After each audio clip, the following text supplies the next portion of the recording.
श्री स्वामी समर्थ। आपल्या चॅनलवर तुम्हा सर्वांचे पुन्हा एकदा स्वागत। आम्ही आमच्या चॅनलवर आज तुमच्यासाठी घेऊन आलो आहोत स्वामींची एक कथा। या कथेत स्वामींनी त्यांच्या भक्ताची परीक्षा घेतली बरं का। चला तर मग सुरू करूया ही कथा। ही कथा आहे दासगणू महाराजांची। दासगणू महाराज हे एक सुप्रसिद्ध कीर्तनकार आणि श्री स्वामी समर्थांचे परम भक्त होते। त्यांनी संपूर्ण आयुष्य स्वामींच्या कीर्तन, प्रचार, भक्ती आणि लेखनात अर्पण केले। पण एकदा त्यांच्या मनात सूक्ष्म अहंकार उत्पन्न झाला। मी कीर्तन करतो, मी लोकांना स्वामींची ओळख करून देतो, ही भावना श्रींच्या कृपेनेच उदयाला आली होती। पण त्यात मीपणा दाटू लागला आणि स्वामींनी ही परीक्षा घ्यायची ठरवली।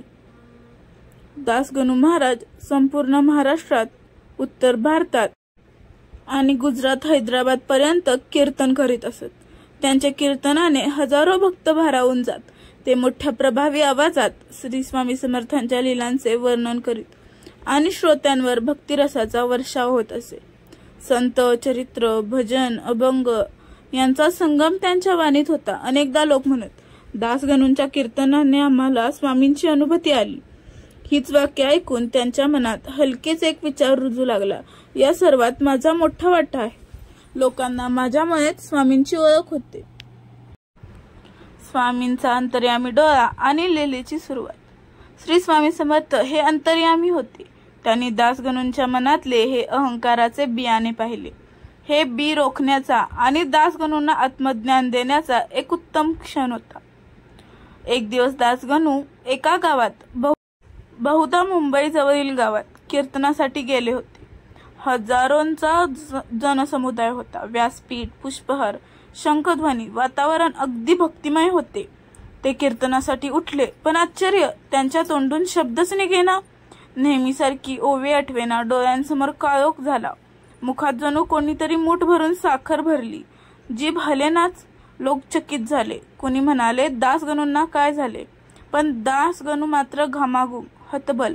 त्यांच्या मनात घोळू लागले, हे काय, मी कीर्तन विसरलो। अंतर्मनातील स्वामींचे प्रकट वाक्य।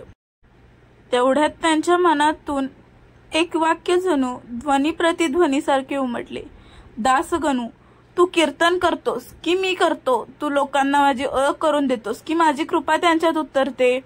दासगणूंना जाग आली। त्यांचा अहंकार क्षणात नष्ट झाला। ते पायघोळ धोत्रात व्यासपीठावर बसून हृदयातल्या हृदयात श्री स्वामी समर्थांना पुन्हा स्मरू लागले। स्वामी, मी शून्य आहे। हे सर्व तुमच्या इच्छेनेच होते। तुमच्या वाचून मी फडफडणारा एक पानपाचोळाही नाही। क्षमा करा। कृपा आणि कीर्तनाची पुनर्प्राप्ती। त्या मनोमन प्रार्थनेने त्यांच्या हृदयातली सच्ची नम्रता प्रकट झाली आणि त्या क्षणाला त्यांची स्मृती परतली। जीभ मोकळी झाली। कीर्तन पुन्हा सुरू झाले, पण आता अहंकाराशिवाय होते ते कीर्तन स्वामी समर्थांच्या कृपेचा झरा वाटू लागले। लोक भारावले, अश्रू ढाळू लागले आणि दासगणूंच्या हृदयात आता मीपणा नव्हता, होते तर ते फक्त स्वामी, तात्विक, किंवा याचा भावार्थच म्हणा। ही कथा आपल्याला सांगते की श्री स्वामी समर्थ आपल्या भक्तावर प्रेम करतात, पण जर त्यांच्या मार्गात अहंकार येऊ लागला तर ते त्यांचे उच्चाटन करतात। भक्तीमध्ये अहंकार नाहीसा झाला कीच कृपा मुक्त वाहू लागते। स्वामींची कृपा हे कीर्तन, ज्ञान, उपदेश या पलीकडची अद्वैत आहे। अशाच नवनवीन कथांसाठी आपल्या चॅनेलला सबस्क्राईब करायला विसरू नका। कथा आवडल्यास लाईक, शेअर आणि सबस्क्राईब नक्की करा। पुन्हा भेटू पुढच्या व्हिडिओमध्ये।